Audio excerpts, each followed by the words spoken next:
Hi, I'm Alex Usher, and this is the World of Higher Education podcast. One of the many ironies about universities are its hiring processes. Universities need good teachers, and so, of course, they find the best researchers to fill those jobs. It was an understanding of the problematic nature of this approach that led to the creation of various activities in universities designed to assist professors in developing their craft as teachers. This in turn led to a more sophisticated understanding of teaching as merely the complement of learning. And from there, it was a short step to the creation of offices or centers of teaching and learning, often called CTLs. These offices have become pretty ubiquitous in modern universities, though the strategies, goals, tactics, and efficacy can vary a lot from one campus to another. With me today is Mary C. Wright. She's the Associate Provost of Teaching and Learning at Brown University and also the author of the recent book, Centers of Teaching and Learning, The New Landscape in Higher Education, from Johns Hopkins Press. Her book is the result of one of the most comprehensive set of web scrapings I've ever seen. But it's carefully done. This approach yields some real insights into the differences among CTLs in terms of their strategies, goals, and tactics. And the result is a very rare and high quality look under the hood at how one piece of the modern university operates right across the Wild West that is the US higher education system. One of the most interesting threads in the discussion Mary and I had is about CTLs acting as agents of change within institutions. They often do this from a position of weakness, particularly when they're mostly staffed by untenured workers who, let's face it, tend not to have a lot of power in very status conscious universities. And yet, despite this, their advocacy for students, and in particular for creating inclusive learning environments, goes on. And many can count themselves successful in moving the needle on institutional culture to be more focused on the acts of teaching and learning. But enough for me. Let's turn it over to Mary. So, Mary, you've written a book on centers of teaching and learning. Um, what are the aims of these centers? What are they trying to do? What are they trying to change over within an institution? And how has their mission changed over time? Thanks for the question, Alex, and thank you for having me on this podcast. In the book, I looked at over 1,200 U.S. Centers for Teaching and Learning, and I examined what I call statements of purpose. And these are mission, visions, values, and goals that appear on center websites. And so from that analysis, I found that centers' aims did change in reference to a previous study 10 years ago. At this time, the most frequent ambition is support of student learning. And this was a very significant increase from a prior study done by Connie Schroeder. And this took the shape of talking about ambitions to support student success most frequently, but also effective and equitable learning environments, focus on student learning outcomes, and then to a lesser degree, aims around supporting student faculty partnerships and student lifelong learning. And so I think this changed because number one, there have been increasing requirements in US higher education, particularly among accreditors, to exemplify leadership in institutional initiatives around student success and assessment. A second reason is I think we see from books like Corbin Campbell's book, Great College Teaching, that the number one thing that the US public wants to see from their institutions is evidence around excellent teaching. And so I think centers are supporting that and changing their aims. And then third, I think there's a growing body of evidence that professional learning around teaching, which is a key focus of US Centers for Teaching and Learning, has a positive impact on student learning outcomes and success. I also saw some emergent aims that hadn't appeared in prior research, and that was a focus on scholarly and creative work. So I found that quite interesting, given that the name of the organizational unit is a Center for Teaching and Learning, that centers were taking a more holistic approach to faculty development, also focus on supporting research. And then diversity, equity, and inclusion was another emergent aim. The last thing I'll note is that we did see a decrease in support of institutional mission, strategic plan, and goals. And I speculate that that's because centers see themselves as change agent, both working within and against an institution. But I do think that it's going to create a challenge for centers to be in that tricky middle position. So, so those are the aims, but what do the centers actually do? I mean, it seems to me there's a wide variety of potential activities that you could engage in to reach those goals. How consistent are CTLs? How similar are they to one or another to one another in terms of what they actually do? Yeah, I'm glad you asked that question, Alex, because I think there is a stereotype, at least in US higher education popular literature, that all centers do is focus on one-on-one consultation and the one-off brief workshop. And what I found, again, by looking at center websites, is that there is a wide variety of tactics to support these aims. These do continue to include work with the individual instructor, the one-on-one basis, but they also increase in scale and at different levels, including work on the course or work in the department or institution, such as assessment. Okay. So, I mean, one of the things that I think that's kind of interesting, and I don't think we see this enough in higher education books, is you've got a way of creating a topology of these institutions based partly on their missions, but also quite a bit in terms of what are the actual tactics that they're using, and you call it the hits framework. So hubs, incubators, temples. I like that word, and sieves. Um, What's what is this frame how does this framework help you explain what you see in terms of the diversity of centers of teaching and learning across the country? Yeah, well, the framework is actually less about tactics. In the book, I say maybe centers focus a bit too much on programs and services, and we really need to be pivoting our approach to focus on strategy. So the HITS framework, as I call it, is actually adopted from a 2000 annual review of sociology article, where three sociologists, Mitchell Stevens, Elizabeth Armstrong, and Richard Arum, categorized the literature on the sociology of higher education. And I was intrigued by their metaphors, and so I used the same metaphorical approach, but to be honest, I stretched them quite a bit. The article stretched my thinking, I stretched their metaphors. And so I find these metaphors helpful for thinking about centers' theories of change. Or if these are our aims, so to take the response to your previous question, if student learning and success is our aim, how will we get there? How will we achieve them? And so that's what I use as a typology to understand the strategies that centers are using. So a hub strategy is the most commonly applied theory of change at centers across all institutions. And so we're called centers for very good reason. In a hub role, we serve as a convener, a connector, a coordinator. The next most frequent strategy or theory of change is a sieve strategy. And just as a sieve filters and screens out, this change strategy is aligned with evidence based practice, assessment, scholarship of teaching and learning, and educational research. And then there's a significant drop in frequency for the next two. Um, but they are more common at baccalaureate or 4-year institutions and master's degree institutions. So the third is incubator, which is supports growth and development around people and ideas. An example of a tactic in this strategy would be new faculty orientation or grant programs. And then the last strategy is temple. And so the key aim for a temple strategy is to elevate the value of teaching and learning and educational development by providing spaces and opportunities for recognition and reward around these activities. So that's those are the strategies, I guess. Um, is there any evidence that some of those models actually change institute, as you say, they're trying to be change agents. So is there any evidence that some of those change institutions more than others? And also, how does it intersect? How do issues of structure or goals interact with questions of leadership and governance models?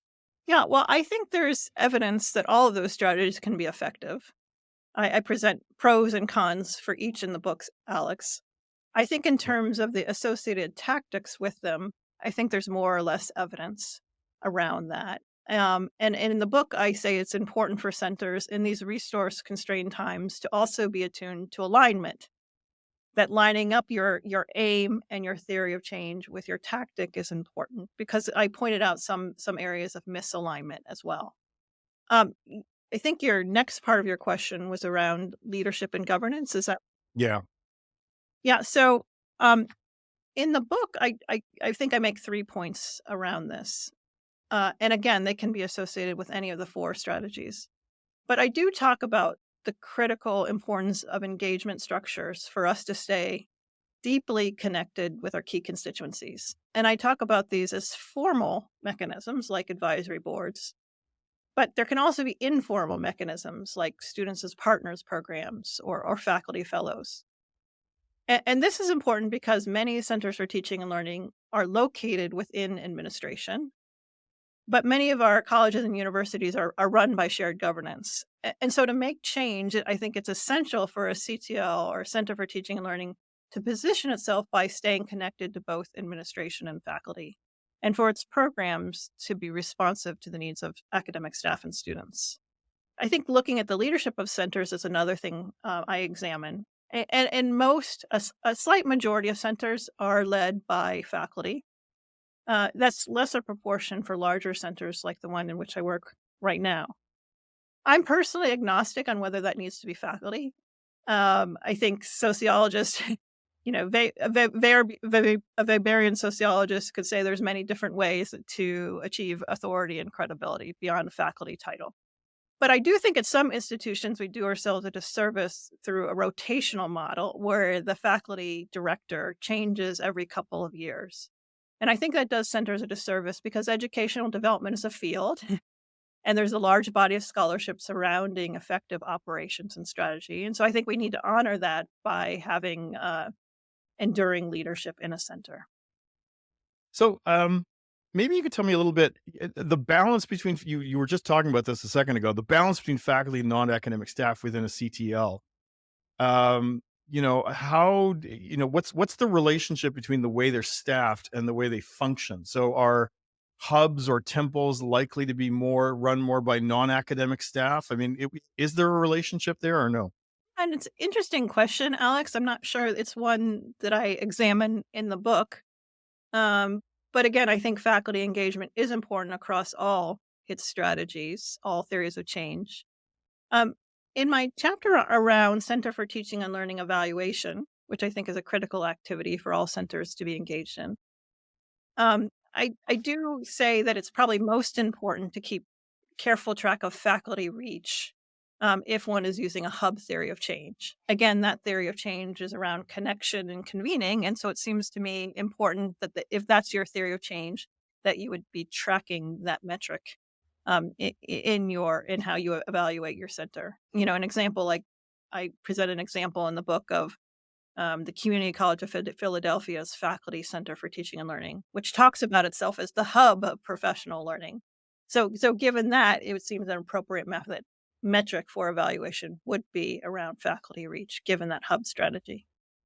So, in the book, you mentioned that there's a challenge in these centers being um, change agents, right? I mean, universities are famously not keen to change. You know the joke, right? How many universities does it take to change a light bulb? Change. Um, and so for a university to be in the position, or for a CTL to be in the position of trying to change a university, that's a huge challenge. And I imagine that's one of the reasons why they've traditionally shied away from trying to influence institutional policies. So how have they become more engaged in this area? Or if you're a CTL that's thinking about trying to become more of a change agent, what would you suggest? Yeah, so I think you're right that policy making is infrequently mentioned, at least on US Center for Teaching and Learning websites. I found that in about 1% of websites. Now, it could be that Mm. this is not the kind of thing that we put on our website. You know, for example, I do committee work, and I'm not sure that that always appears on my center's website. But centers most traditionally have probably have located themselves in the policy implementation space.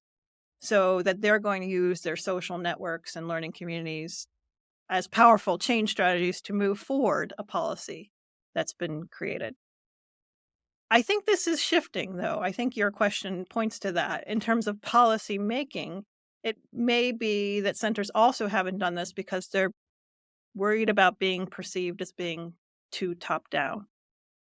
And then another challenge is that many centers are most frequently administrative units, not academic units.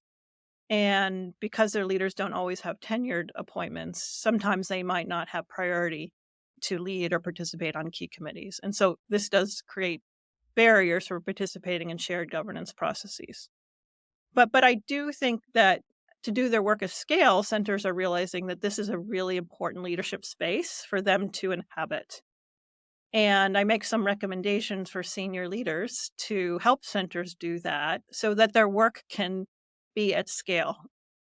One of them is to appoint Center for Teaching and Learning directors or staff on key committees. So that to me seems like an Hmm. obvious recommendation that follows. I also want to mention, though, a key caution, too, in terms of policy work for centers. In that an article that I found particularly influential was developed about 10 years ago by three STEM education researchers, Mara Borrego, Charles Henderson, Andrea Beach. And they've studied four different change strategies and whether or not they worked. So they reviewed almost 200 published articles, grouped them into four different change strategies, and basically took the author's word about whether the change strategy worked or not. A policy orientation was one of the least successful they found in their research. Hmm. And that was sort of top down requirements that were going to mandate or make people do things. In turn, the development of a shared vision or collectively co developing new decisions, as well as developing reflective teachers or developing a community of practice, those were more successful change strategies. And so I do think that centers have a really valuable way to be in that change space through implementing a shared vision of what that policy might look like. Interesting. So, I know your book is mostly, maybe exclusively, about American Centers for Teaching and Learning, but it's a global podcast. So I got to ask you, I mean, have you taken a look at Centers for Teaching and Learning outside the United States? And if so, have you seen any significant differences in their structure or their influence on institutions? So I think there are key differences. It's an excellent question. And the differences go beyond the inversion of the RE or the center name. Um, One key difference is the incentivization of professional learning for academic staff. So in the US, in nearly all cases, that is voluntary, and we afford faculty a great deal of autonomy to implement those ideas as well. I think in other countries, it is much more of a required status. But then for me, I think that the implication for me and other center directors is to always be thinking about levers of motivation. So if it's not required, what is motivation for instructors to participate? I think a second difference, and this is a point made by UK educational developer Graham Gibbs, is that US centers might be a little later to the game in the strategy area with more of a focus Hmm. on tactics, programs, and services. This is changing, but I think some of the reasons for this lag is in the US is arguable point, but I don't think we really have a higher education system. At least we don't have a central coordinating body that issues reports and mandates. And so we're much more responsive to regional accreditors or professional accreditors who vary. And those often require a significant quality enhancement initiative, like around critical thinking or active learning. But that's highly contextual and variable, and again, focuses more on tactics. I think the third thing I'll note is that elsewhere centers are more impacted, sometimes in positive ways, by central government strategy. So in the mid 2010s, the Chinese government invested a significant funds into the development of model research universities. And that strategy also included funding for centers for teaching and learning. So in the 2013s, I traveled with colleagues to the Ministry of Education, and we did a multi-day workshop with many educational developers there on Center for Teaching and Learning operations. And so I admire elsewhere the central government investment and continuous professional learning. And I think the recognition that centers are really critical to the success of the academy. Interesting. So let me ask you one last question. I mean, teaching has undergone some pretty significant shifts since the pandemic. We've seen a rise of digital teaching, hybrid teaching. Now people are learning to deal with AI in the classroom, and what to think about that and how to use it productively. Looking ahead, do you see any of this changing the role of centers for teaching and learning? I mean, how do you see the evolution of these types of organizations over the next decade or so? I definitely think centers are evolving in response to those trends and others that predate COVID. Uh, the first one that I discuss in the book is there has been a centering trend in U.S. centers for teaching and learning, and I call this the rise of the integrated center for teaching and learning.